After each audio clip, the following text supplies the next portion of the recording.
Hello प्यारे बच्चों, कैसे हैं आप लोग। उम्मीद करता हूँ बहुत अच्छे होंगे। आपका प्रिपरेशन बहुत अच्छा चल रहा होगा। 28 तारीख का जो जेई मेन होने वाला है उसके लिए मैं कुछ इंपॉर्टेंट टॉपिक बताने जा रहा हूँ। अगर आपने इन टॉपिक्स को कर लिया अच्छी तरीके से तो गारंटेड है कि 90% से ज्यादा आपके क्वेश्चन इन्हीं टॉपिक से फंसने वाले हैं। अभी तक जो मैंने प्रिडिक्शन किया था वो सारे क्वेश्चन फंसे हैं जेई मेन में। तो हम देखते हैं। बस अगर आपने 5 मिनट इस वीडियो को देख लिया तो मैं वो टॉपिक रिवील कर दूंगा जो आपके 28 तारीख वाले दोनों ही फेज में, दोनों मॉर्निंग और इवनिंग दोनों में जो पेपर्स होंगे उसमें यहीं से क्वेश्चंस आने वाले होंगे। स्टार्ट करते हैं पहले टॉपिक से। तो टॉपिक 1 आपका है, यानी कि सम बेसिक कॉन्सेप्ट में क्या पढ़ के जाऊं। आप कुछ भी पढ़ के जाइए, लेकिन ये जरूर पढ़ के जाइए जो मैं कह रहा हूं यहाँ पर। आप एक तो कंसंट्रेशन टर्म में पढ़ के जाइए, molarity, normality, molality and mole fraction, इनके बीच में रिलेशंस। दूसरा पढ़ के जाइए इक्विवेलेंट मास, ठीक है। तीसरा एक इंपॉर्टेंट है ड्यूलांग पेटिट रूल, इसे पढ़ के जाइएगा। मैं लिख देता हूं, ड्यूलांग पेटिट रूल, इसे जरूर पढ़ के जाइएगा। आईआईटी का बड़ा फेवरेट है ये कहता है कि जो एवरेज एटॉमिक नंबर होता है, एटॉमिक मास होता है एवरेज, और साथ में आप क्या करते हैं, जो स्पेसिफिक हीट कैपेसिटी होती है आपकी, है ना, स्पेसिफिक हीट कैपेसिटी वो लगभग 6.2 के आसपास होती है। ये क्वेश्चन है आपका, एक तरीके से टॉपिक है। उसके बाद इसमें एक पढ़ना आपको लिमिटिंग रेजेंट। लिमिटिंग रेजेंट जरूर पढ़ के जाइएगा, यहां से क्वेश्चन आने के पूरे चांस हैं। और साथ में आप पढ़ लीजिएगा yield, yield of reaction and oleum. बस इतने टॉपिक पढ़ना है आपको, इतनी टॉपिक रिवाइज कर लीजिए तो आपके जो 2 क्वेश्चंस आते हैं वो कंप्लीटली आपसे सॉल्व हो जाएंगे। कई बार आपसे एक चीज और पूछ लेता है, क्या मिनिमम परसेंटेज ऑफ एलिमेंट, ये ऑर्गेनिक वाले पोर्शन में भी आएगा, ठीक है, और minimum molecular weight, minimum molecular weight, इसके पूछे जाने की चांसेस बहुत ज्यादा है।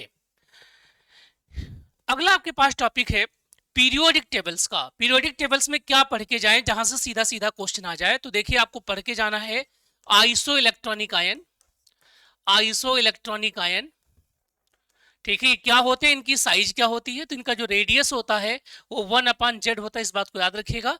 दूसरा, आपको जब आप रेडियस पढ़ के जाइए तो रेडियस में किनको पढ़ के जाना है जी, एक तो बोरान फैमिली पढ़ लीजिएगा।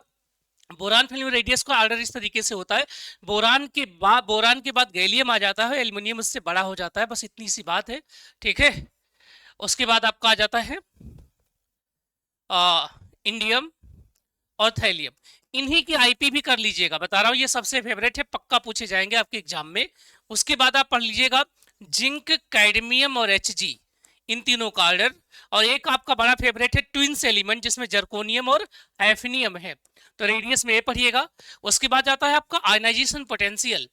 आईपी में आपको पढ़ना है सेकेंड पीरियड बहुत अच्छी तरीके से। सेकेंड पीरियड में वही है boron, carbon, nitrogen, oxygen, fluorine और बेरिलियम को भी ले लीजिएगा यहाँ पर। हाईएस्ट किसका होता है, हीलियम का होता है। लोएस्ट किसका होता है, सीजियम का होता है, राइट। इसमें जब आप आईपी पढ़िएगा तो आप हाफ फील्ड और फुली फील्ड के कॉन्सेप्ट को भी पढ़ के जाइएगा।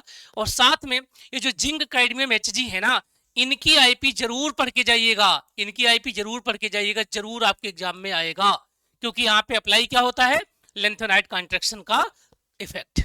अगला जो आपके पास है इलेक्ट्रॉन गेन एंथैल्पी, इसमें तो मैक्सिमम पूछा जाता है, मैक्सिमम क्लोरीन का होता है, और लगभग ऑक्सीजन फैमिली पूछी जा चुकी है, तो फ्लोरीन वाला बाकी है, इसमें क्लोरीन का सबसे ज्यादा होगा, फिर फ्लोरीन का होगा, इस तरीके से आप पढ़ेंगे, राइट। तो आप याद रखिएगा सेकंड वाले का हमेशा फर्स्ट वाले से ज्यादा होता है हर ग्रुप में, इलेक्ट्रॉन गेन एंथैल्पी। एक और टॉपिक इसमें पूछता है आपसे इलेक्ट्रोनेगेटिविटी, हाईएस्ट तो फ्लोरीन का होता, हाईएस्ट होता है, राइट। इनका वेरिएशन पढ़ लीजिएगा। इसमें 2 आपके क्या है, स्केल है, एक पॉलिंग स्केल है और एक आपका जो फेमस है, ठीक है, एक ऑलरेड रोचो स्केल है, ऑलरेड रोचो स्केल है, ये पढ़ लीजिएगा। एक मुल्किन स्केल है, इन तीनों के बीच का रिलेशंस आ जाता है एग्जाम में। उसके बाद पूछता है कि कोई मेटल ऑक्साइड या कोई नॉर्मल ऑक्साइड दे देगा, आपसे पूछेगा बताओ एसिडिक है या बेसिक है। इस पे वीडियो आपको यूट्यूब पर मिल जाएंगे। सिंपल मैंने बताया था कि अगर इनके इलेक्ट्रोनेगेटिविटी का डिफरेंस किसका, एलिमेंट और ऑक्सीजन का, ये 2.2 से ज्यादा आ रहा हो तो बेसिक हो जाएंगे, 2.2 से कम आ रहा हो तो ये क्या बन जाएंगे, आपके एसिडिक हो जाएंगे, और अगर ये बराबर आ रहा है तो बन जाएंगे एम्फोटेरिक, है ना। तो एम्फोटेरिक ये पूछेगा पीरियोडिक टेबल से। बात आता है तीसरा टॉपिक आपको पढ़ना है केमिकल बॉन्डिंग। यहां से 2 क्वेश्चन कंफर्म आएगा, 2 क्वेश्चन की बात हो रही है, याद रखिएगा। केमिकल बॉन्डिंग में 2 क्वेश्चन कौन सा आएंगे? एक क्वेश्चन आपका वेस्पर थ्योरी से आएगा, है ना, बैलेंस इलेक्ट्रॉन पे रिपल्सन थ्योरी, राइट। और एक क्वेश्चन आपका आएगा यहाँ पे हाइब्रिडाइजेशन से, जो रिलेट हो सकता है इसके साथ। एक को और यहाँ पे हाइब्रिडेशन में आप पढ़िएगा बेंट रूल। क्या पढ़ेंगे आप? बेंट रूल, जो कि वेस्पर का ही पार्ट है PCl5 में। और PCl3F2 को पढ़ लीजिएगा प्लीज। साथ में I3 plus I3 minus SF4, इनके स्ट्रक्चर्स को अच्छी तरीके से पढ़ के जाइएगा। एक और पूछेगा बॉन्ड ऑर्डर, तो बॉन्ड ऑर्डर जब आपसे पूछेगा तो एक CO का पूछेगा, तो CO प्लस का भी पूछेगा। CO का 3 होता है, इसका 3.5 होता है। CO2 का पूछ सकता है, और CO3 डबल माइनस का पूछ सकता है, इसका 1.33 होता है, इसका 2 होता है, आपको मालूम ही है। उसके बाद O2 सीरीज पूछा जा चुका है, O2, O2 plus, O2 minus, O2 double minus, right, ये पूछ लेगा। एक एंगल पूछता है NO2, NO2 प्लस और NO2 रेडिकल में, NO2 माइनस के, इन तीनों में। इतना टॉपिक अगर आप कर लेंगे तो आपका एक क्वेश्चन कंफर्म हो जाएगा। एक और करना, हाइड्रोजन बॉन्डिंग। क्या? हाइड्रोजन बॉन्डिंग करना है। इसमें HF पे फोकस रखिएगा, अमोनिया पे और वाटर पे, और साथ में जो बेंजीन के आर्थो डेरिवेटिव होते हैं उनको। अगला आपको करना है क्या? थर्मोडायनेमिक्स। थर्मोडायनेमिक्स में बहुत ज्यादा नहीं करना, बस सिलेक्टेड करना है। थर्मोडायनेमिक्स में क्या करना है हमें? एक तो प्रोसेस कर लेना। प्रोसेस में 2 चीजें, एक तो वर्क निकालना और साथ में इंटरनल एनर्जी। एंट्रोपी कर लीजिएगा। एंट्रोपी जनरली आ रही है, मिक्सिंग की एंट्रोपी आ रही है, मिक्सिंग की entropy, that is delta S mixing आपसे पूछ ले रहा है, ठीक है। और ये लगभग होता है क्या? -NR, ठीक है, सिग्मा XI ln XI, ये आता है आपका। और साथ में एक चीज और पूछता है, इंटेंसिव और एक्सटेंसिव। इंटेंसिव बताइए कौन सा है और एक्सटेंसिव कौन सा है, ये, ठीक है। इसके बाद आता है आपका इक्विलिब्रियम। इक्विलिब्रियम में इस बार जो अभी तक नहीं पूछा है लेकिन आपके इस वाले पेपर में आएगा, वो है क्या? ली चैटेरियल प्रिंसिपल। ली चैटेरियल प्रिंसिपल, इसे जरूर करके जाइएगा, जरूर से जरूर करके जाइएगा। और साथ में एक रिलेशन होता है किसका?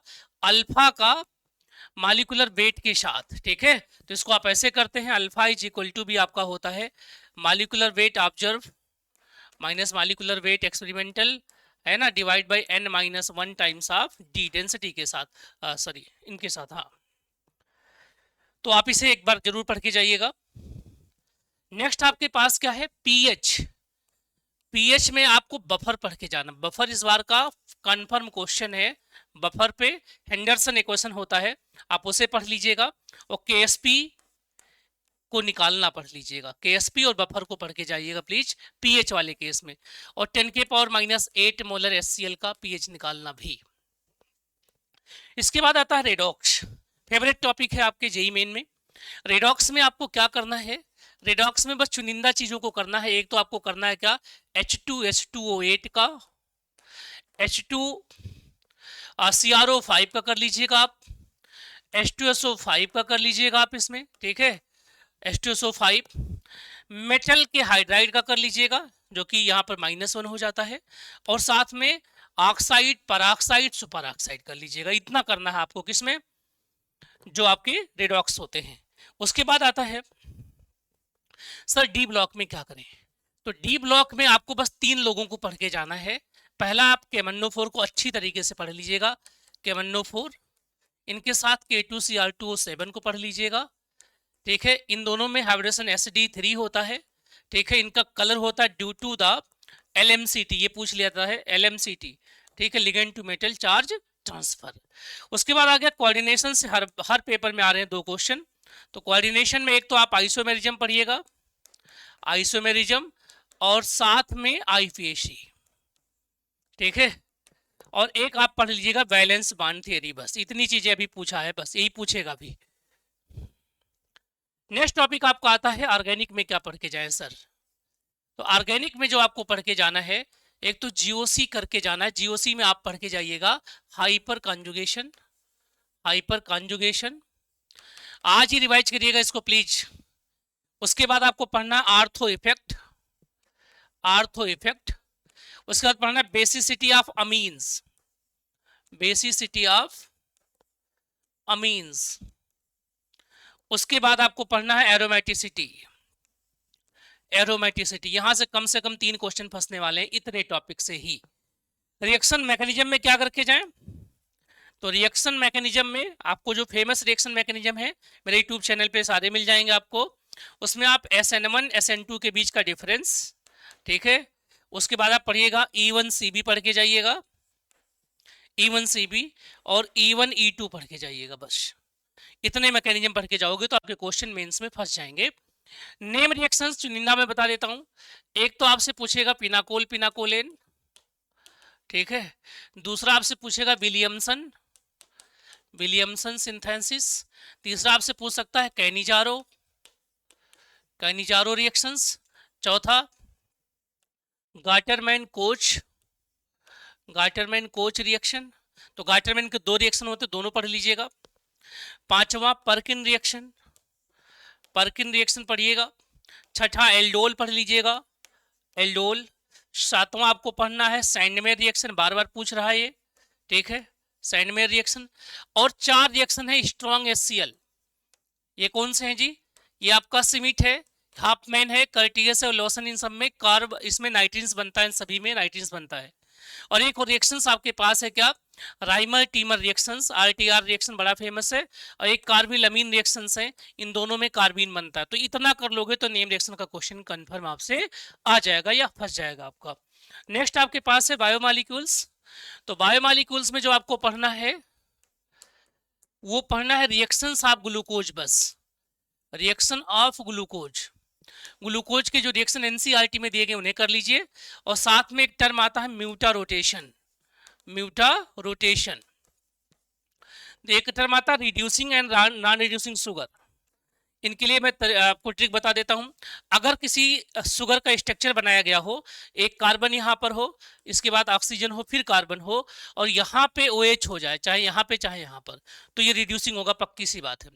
अगर इन दोनों कार्बन में जो ऑक्सीजन से जुड़े हुए इनमें OH ना हो, कोई और चीज आ जाए, H की जगह पर R आ जाए, तो वो नॉन रिड्यूसिंग हो जाता है। तो नॉन रिड्यूसिंग का जो आपके पास एग्जाम्पल हो शुगर है। इसके बाद फिर आपका आता है फिजिकल केमिस्ट्री, जो कि 12th का है। 12th में फिजिकल केमिस्ट्री का पहला पार्ट आपका सोल्यूशन का है, और सोल्यूशन से क्वेश्चन कंफर्म है आपके एग्जाम में। तो एक तो आप पढ़ लीजिएगा वही कोलिगेटिव प्रॉपर्टीज, यानी कि relative lowering in vapour pressure, right. दूसरा आपके पास elevation in boiling point, delta TB, delta TF and osmotic pressure. इन्हीं को ही रिवाइज करके जाइएगा, इन्हीं में से क्वेश्चन आपके एग्जाम में आ जाएगा। इसके बाद आता है काइनेटिक्स। काइनेटिक्स में आपको पढ़ना है 0 एंड फर्स्ट ऑर्डर, बस 0 एंड फर्स्ट ऑर्डर, ऑर्डर को कैलकुलेट करने का मेथड। और एक आपसे पूछ रहा है K is equal to be A times of E के power minus E upon RT पे क्वेश्चन। मतलब कि आर्हीनीय से क्वेश्चन को ठीक से पढ़ के जाइएगा, जितने भी प्रीवियस ईयर इस पर आए हैं। लास्ट टॉपिक बताने जा रहा हूं इलेक्ट्रोकेमिस्ट्री, बस इलेक्ट्रोकेमिस्ट्री। इलेक्ट्रोकेमिस्ट्री में आपको एक तो कंडक्टेंस पढ़ के जाना है अच्छी तरीके से, इनकी यूनिट पढ़ लीजिएगा, कंडक्टेंस मोस्ट फेवरेट है। उसके बाद सेल का कंस्ट्रक्शन कैसे करना है, और इलेक्ट्रोकेमिकल सीरीज को याद कर लीजिएगा। इसका मैंने ट्रिक आपको मेरे यूट्यूब चैनल पे मिल जाएगा, इलेक्ट्रोकेमिकल सीरीज, इनकी एप्लीकेशंस। उसके बाद नेक्स्ट क्वेश्चन, नेक्स्ट क्वेश्चन से आप KSP को कैसे निकालोगे, pH को कैसे निकालोगे, इतना पढ़ लीजिएगा बस। अगर आपने ये टॉपिक कर लिया तो 28 तारीख को जो JEE मेन का पेपर हो रहा है, अगर आप उसमें अपीयर होने वाले हैं तो ये मान के चलिए कि 90% क्वेश्चन यहीं से फंसेंगे। हूबहू आप पेपर के बाद मुझे याद भी करेंगे। तो आपके पास कल का पूरा दिन टाइम है। एक और मैं आप लोगों को सजेशन देना चाहूंगा, अभी तक जो आपके पास 8 सेट के पेपर हुए होंगे, ठीक है, इन पेपर को रिवाइज करिएगा। उन पेपर में यही वाले टॉपिक पूछे गए हैं। इन पेपर के सॉल्यूशंस आपको मिल जाएंगे यूट्यूब चैनल्स पे, आप कहेंगे तो मैं आप लोगों को दे दूंगा, ठीक है। इनके आंसर्स को एक बार देख लीजिएगा कि कौन से टॉपिक पे क्वेश्चन आया। एक टॉपिक छूट गया, एटॉमिक स्ट्रक्चर। एटॉमिक स्ट्रक्चर में आपको पढ़ना है क्या, बामर, लाइमन, ठीक है, ये जो स्पेक्ट्रम वाला पार्ट है, इनके फार्मूले, और साथ में बोहर को पढ़ के जाइएगा बस। बोहर से क्वेश्चन आ रहा है, बोहर से क्वेश्चन आ रहा है, बोहर का radius r equal to 0.529 into n square by z, Bohr की एनर्जी, बोहर की वेलोसिटी, बोहर की फ्रीक्वेंसी, ये सारी चीजें आपको यूट्यूब पे मेरी मिल जाएगी। एक चीज और कर लीजिएगा इसी में आप लोग चाहिएगा तो, ये जो आपके पास हाइजेनबर्ग की अनसर्टेनिटी प्रिंसिपल है ना, ये कहता है delta x into delta p greater or equal than h upon 4 pi, right. साथ ही साथ delta x into m into delta b greater equal than h upon 4 pi, या इसी को आप लिख सकते हैं क्या, यहाँ पे वो ऐसे कोई भी दो क्वांटिटी ला सकते हैं जिनको मल्टीप्लाई करने पर जूल सेकंड आता हो, यानी delta theta into delta omega भी आ सकता है, delta e into delta t आ सकता है। तो एक तो यहाँ से क्वेश्चन आपके एग्जाम में आएगा, और एक आपका आ सकता है क्वांटम नंबर से, ठीक है, क्वांटम नंबर से। प्लीज आपके पास लगभग 12 से 15 घंटे हैं, 12 से 15 घंटे में अगर आप चाहेंगे तो एक चैप्टर को रिवाइज करने में आधे घंटे ही लगेंगे बस। तो आराम से इन टॉपिक को अच्छी तरीके से आप कर लीजिए। अगर किसी को और भी कोई हेल्प चाहिए तो आप मेरे इस वीडियो के नीचे कमेंट बॉक्स में कमेंट कर देंगे, मैं आपको शॉर्ट नोट भी प्रोवाइड कर दूंगा। इसी के साथ आप लोगों को ऑल द बेस्ट, बहुत अच्छा पेपर होगा, ठीक है, अगर आपने इनको रिवाइज कर लिया है। और आगे भी एडवांस में किसी भी टॉपिक में अगर मेरी हेल्प चाहिए तो आप लोग मुझसे जुड़ सकते हैं। Thank you and all the best.